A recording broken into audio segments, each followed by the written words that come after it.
There's something about road trips that captures the spirit of freedom and adventure. But on certain dark stretches of road, freedom turns into isolation, and adventure takes a detour into pure terror. It was a sweltering summer day when Jake, Hannah, and Chris decided to hit the road for an impromptu cross-country trip. The plan was simple: drive through the night to avoid the heat, reach their destination by dawn, and spend the next day hiking the rugged trails of a national park. With snacks packed, gas tank full, and a playlist ready to go, they set out without a second thought.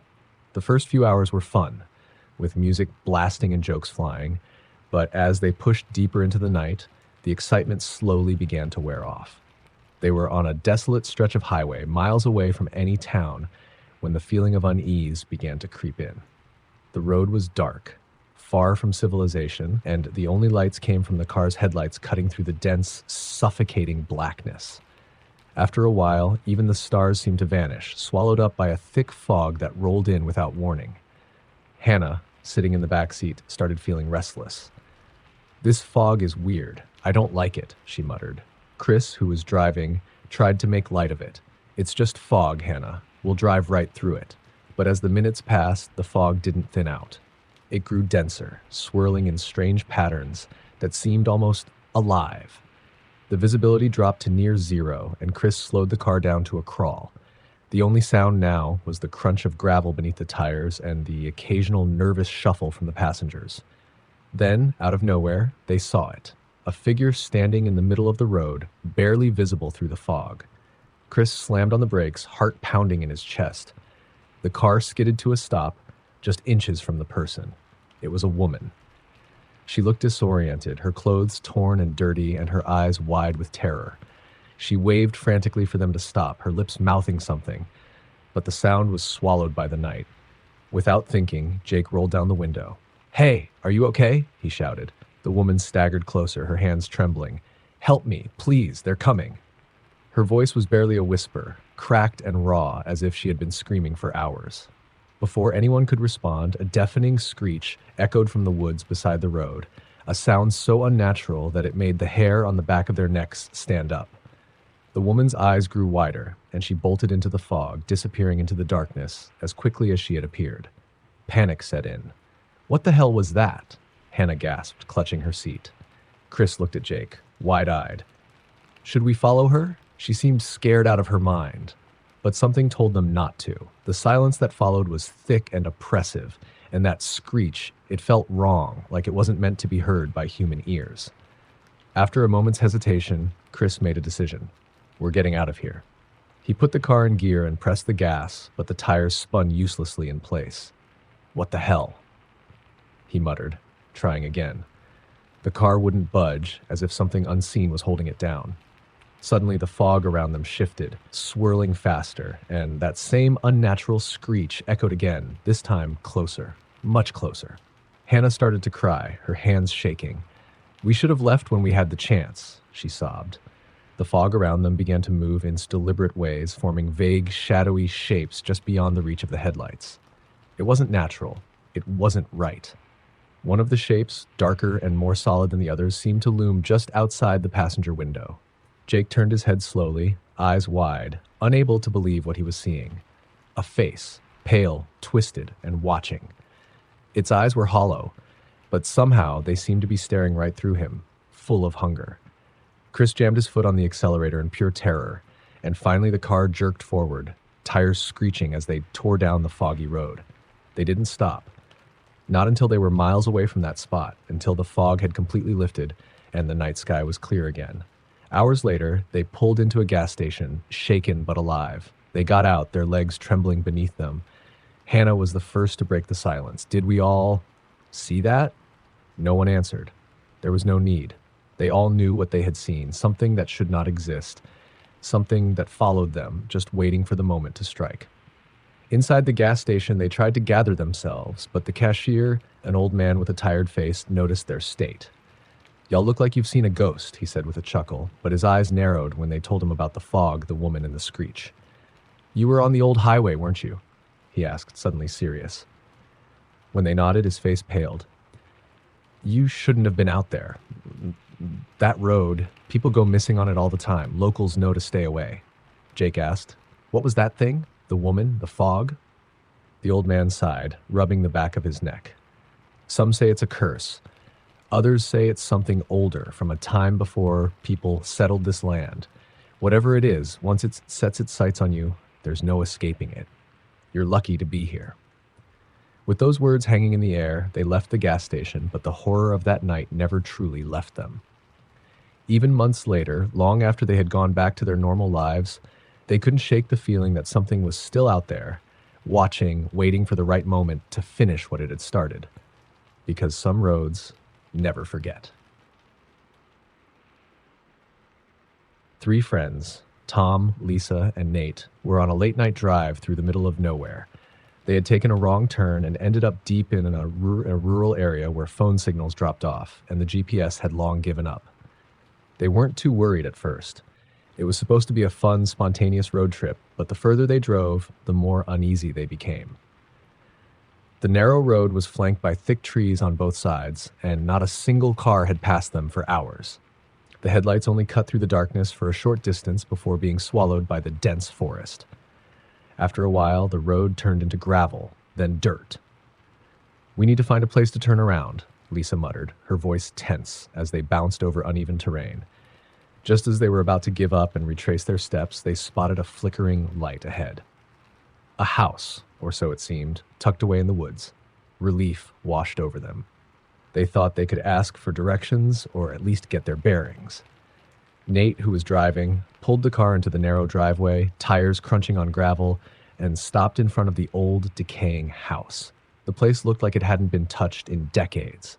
The wooden walls were peeling, the windows were dirty and dark, and the porch creaked under the weight of the wind.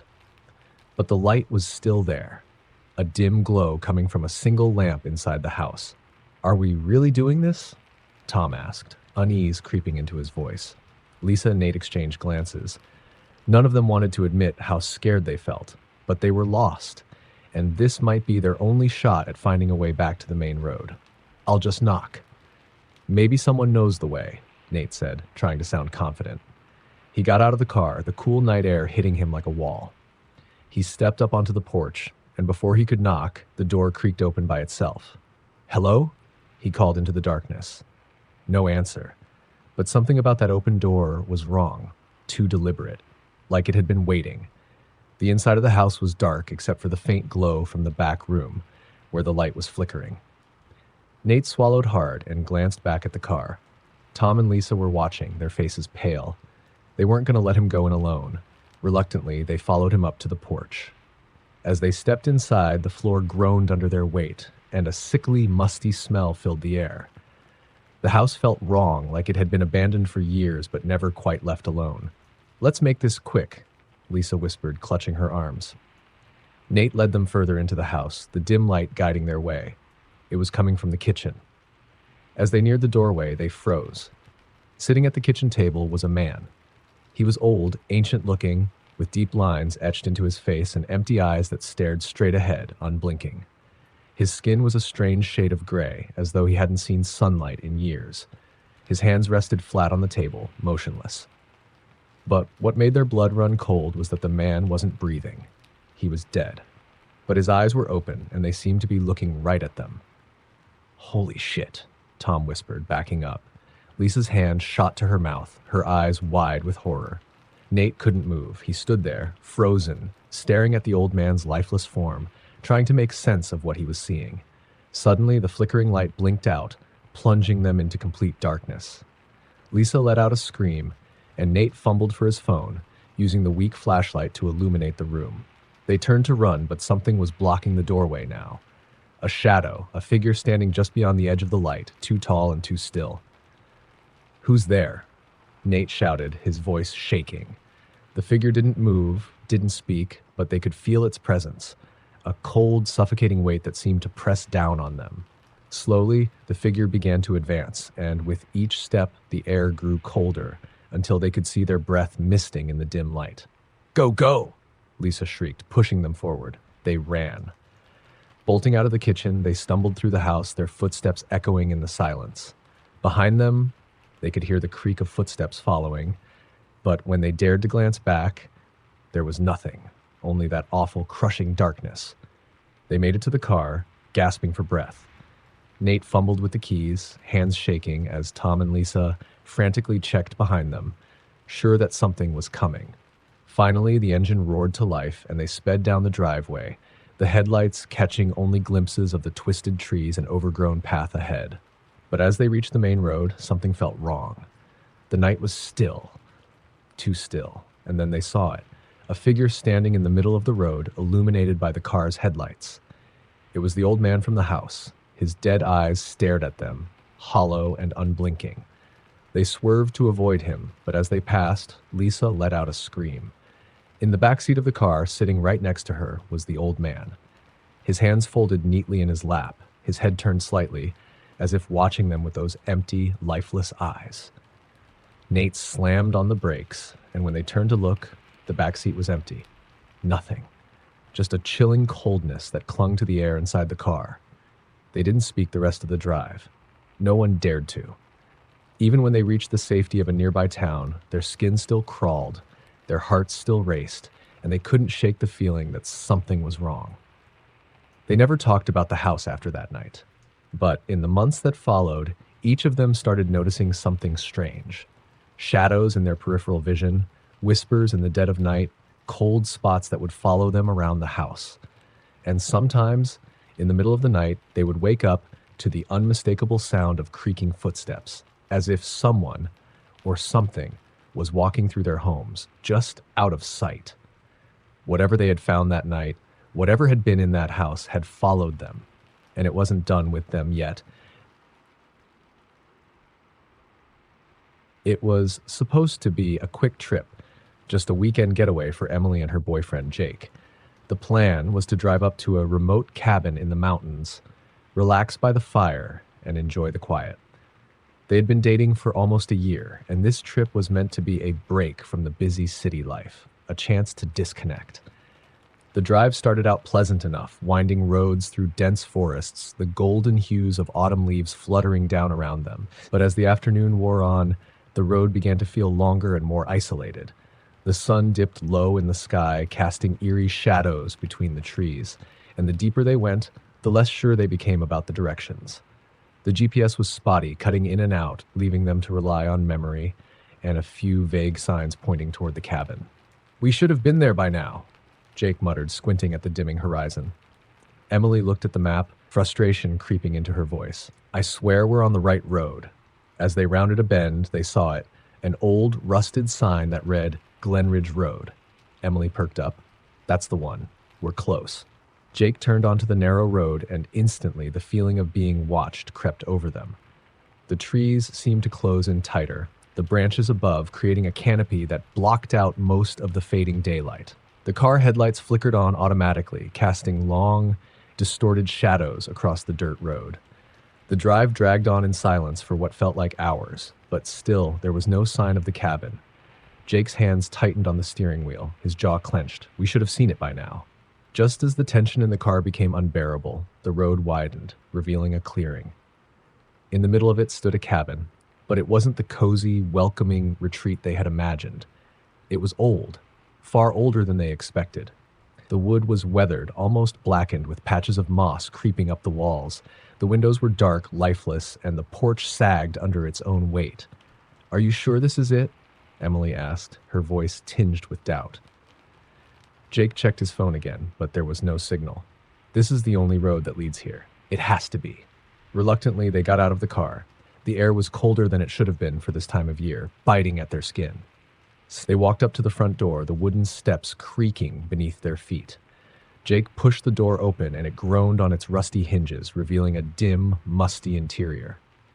Inside, the cabin was eerily silent, as though sound itself had been sucked out of the air. The living room was sparse, with a few pieces of furniture covered in dust. The fireplace, the centerpiece of the room, looked unused for years.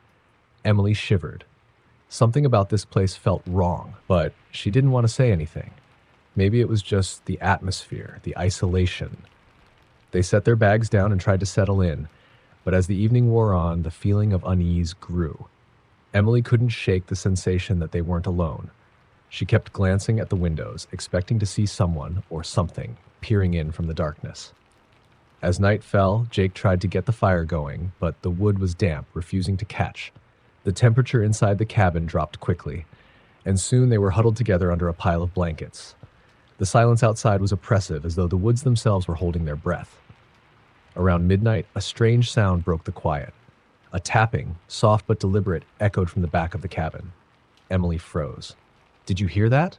Jake frowned. "It's probably just the wind." But the tapping came again, this time louder, more insistent. It wasn't the wind. They both stood up, Jake grabbing a flashlight as they cautiously made their way to the back of the cabin. The noise was coming from the back door, a small, weather-beaten door that led to the woods. Jake held up the flashlight, the beam cutting through the thick darkness. At first, they saw nothing, just the pale light reflecting off the twisted trees beyond the cabin. But then Emily saw it, a figure, barely visible at the edge of the forest, standing just beyond the tree line. "Jake, look," she whispered, her voice shaking. He swung the flashlight toward the figure, but it was already gone, vanishing into the shadows like it had never been there. "What the hell was that?" Emily asked, her heart racing. Jake didn't answer. He was staring at the ground just outside the back door, where something was scratched into the dirt. In rough, jagged letters, it read, "Leave." Jake backed away from the door, pulling Emily with him. "We need to get out of here." They grabbed their bags, rushing to leave, but as they reached the front door, a loud bang echoed through the cabin. The door slammed shut in front of them, the latch clicking into place. Jake yanked on the door, but it wouldn't budge. "It's stuck," he shouted, his voice rising in panic. Another bang, this time from the roof, then another, like something heavy was moving above them. Emily's breathing quickened. "We have to go. Now." They scrambled to the back door, but as they reached it, the tapping started again, this time right behind the door, slow, deliberate. Tap, tap, tap. Jake grabbed a chair, ready to break the window when the sound stopped. Silence. Then, from outside, a voice. A whisper so soft they could barely make out the words, but unmistakable in its intent. "Don't leave." Emily's stomach dropped. She turned to Jake, her face pale with fear. "What was that?" Before he could respond, the lights flickered. The shadows in the room seemed to shift, stretching across the walls like dark fingers reaching out. Suddenly, the tapping resumed, louder, faster, this time from all sides of the cabin, as if something was surrounding them, trying to get in. Jake swung the chair at the window, shattering the glass. "Go! Get to the car!" he yelled. They crawled through the broken window, cutting their arms on the jagged glass. Outside, the air was icy, the wind howling through the trees. They ran to the car, but just as they reached it, Emily froze. Standing at the edge of the clearing, barely visible in the dark, was the figure. It was closer this time, watching them. Its face was hidden, but its eyes, those pale, hollow eyes, shone in the darkness like dying embers. Jake grabbed her arm, pulling her into the car. They slammed the doors shut, and he fumbled with the keys, the engine sputtering to life. They tore down the dirt road, not daring to look back. But as they sped away, Emily glanced in the rearview mirror. Standing in the middle of the road, in the distance, was the figure, still watching, still waiting. They didn't stop until they reached the next town, miles away. They never went back to that cabin, and neither of them ever spoke about what happened that night again. But sometimes, late at night, when Emily is alone in her apartment, she hears it, a soft, deliberate tapping at her window. Tap, tap, tap. It was supposed to be a simple drive. Peter and his wife, Sarah, were on their way back from visiting her parents in a rural town, heading toward the city where they lived. The night was clear, stars twinkling above, and the road ahead was empty. Just miles of highway stretching into the dark. They were relaxed, the hum of the tires and the soft glow of the dashboard lights, creating a peaceful, almost hypnotic atmosphere. As they drove deeper into the countryside, the highway gradually became narrower, flanked by thick trees on either side. The GPS lost signal, but Peter wasn't worried. He'd driven this route before and knew they were on the right path. At least, he thought they were. Hours passed and the moon climbed higher in the sky. Sarah dozed off in the passenger seat, while Peter kept his eyes on the road. But as the night grew darker, the sense of isolation intensified. He hadn't seen another car in what felt like forever. The trees pressed in tighter, their gnarled branches clawing at the night sky like skeletal fingers. Then, up ahead, something caught his eye. In the distance, there was a figure standing by the side of the road, barely visible in the weak glow of the headlights. At first, Peter thought it was a hitchhiker, just someone who needed help. But as they got closer, the figure didn't move. It was a woman, dressed in a long, pale dress, her hair hanging down over her face. She stood perfectly still, her arms at her sides, just staring at the road in front of her. Peter slowed down, uncertain. There was something off about her. He couldn't see her face clearly, and her clothes looked strange, like they belonged to a different time, as if she had stepped out of a black and white photograph. "Sarah," Peter whispered, nudging his wife awake. She stirred, blinking groggily. "What's wrong?" Peter nodded toward the figure as they passed by. "Did you see that woman?" Sarah rubbed her eyes, looking out the window. "What woman?" Peter's heart skipped a beat. "The one we just passed? She was standing right there." Sarah turned around in her seat, but the road behind them was empty. "I didn't see anyone, Pete. Maybe you were just imagining things. It's late. You're tired." Peter frowned, but he didn't say anything. Maybe Sarah was right. Maybe it was just a trick of the light, or his eyes playing tricks on him after hours of driving. He shook it off and kept going, trying to focus on the road ahead. But as they drove on, the feeling of unease grew. The forest seemed to get thicker, the trees closing in, casting long shadows across the highway. The road felt unfamiliar, even though Peter knew they were going in the right direction. And then, out of nowhere, there she was again. The same woman, standing by the side of the road exactly as before. Her long, pale dress flowing in the wind, her face hidden beneath a curtain of dark hair. Peter's knuckles turned white on the steering wheel. There she is again," he said, louder this time. Sarah looked again, but once more the road behind them was empty. "Peter, you're scaring me. There's no one out there." Peter's pulse quickened. "I'm not imagining it. I saw her, Sarah, twice now." Sarah reached over and touched his arm. "Maybe we should pull over and rest. You've been driving for hours. You're probably just exhausted." But Peter shook his head. Stopping didn't feel right. Not here. Not in the middle of this eerie stretch of road where something, or someone, seemed to be watching them. They continued in tense silence for another few miles, the air in the car thick with unease. Peter couldn't shake the feeling that something was wrong.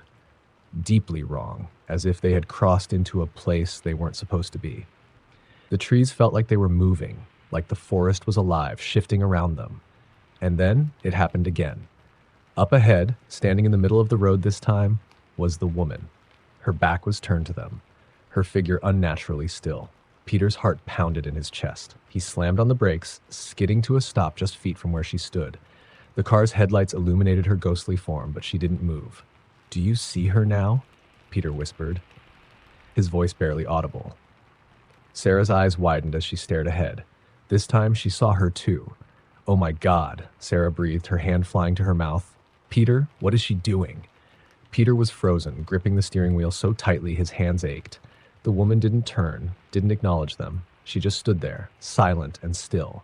Then slowly her head began to turn, just slightly as if she was aware of them but didn't want to show her face. "Drive," Sarah whispered, her voice trembling. "Drive, Peter, now." But Peter couldn't move. His eyes were locked on the woman as her head continued to turn, inch by inch, until her face was almost visible. His breath caught in his throat. He didn't want to see. He didn't want to know what was under that hair. "Peter, go!" Sarah screamed, snapping him out of his trance. He slammed his foot on the gas, and the car lurched forward, swerving around the woman. As they sped past her, Peter caught a glimpse of her face in the rearview mirror, and his blood turned to ice. Her eyes were hollow, empty sockets where her eyes should have been, staring into nothing, yet somehow they saw him. They saw both of them. The woman was gone in an instant, swallowed by the darkness behind them, but her image burned into Peter's mind. He drove faster, desperate to get away, the road ahead a blur of shadows and trees. "We need to get off this road," Sarah said, her voice shaky. "We need to get away from here." Peter nodded, his heart racing. But no matter how fast he drove, no matter how many miles they covered, the landscape didn't change. It was as if they were stuck in a loop, the same stretch of road repeating over and over, the same twisted trees lining the sides of the highway. And then they saw it. Up ahead, standing on the side of the road once again, the woman. Her head turned toward them this time, those hollow eyes staring, waiting. Sarah let out a choked sob. "Peter, what is happening?" Peter's chest tightened. He slammed his foot on the gas, speeding past her, but he couldn't escape the feeling that she was still with them. No matter how far they drove, no matter how fast they went, she would always be there, waiting, watching. As the night dragged on, the road never ended. They drove for hours, but dawn never came. The stars above seemed frozen in place, the moon hanging like a lifeless eye in the sky. And every time they rounded a bend, there she was, the woman in the pale dress, always there, always watching. Peter realized then, with a cold, sinking dread, that they were trapped. They weren't going anywhere. They had crossed over into a place where time didn't exist, a place where the woman would haunt them for eternity. And as the night stretched on, the only sound that filled the car was the steady, maddening hum of the engine and the soft, distant whisper of a voice they couldn't escape. Don't leave. You can't leave.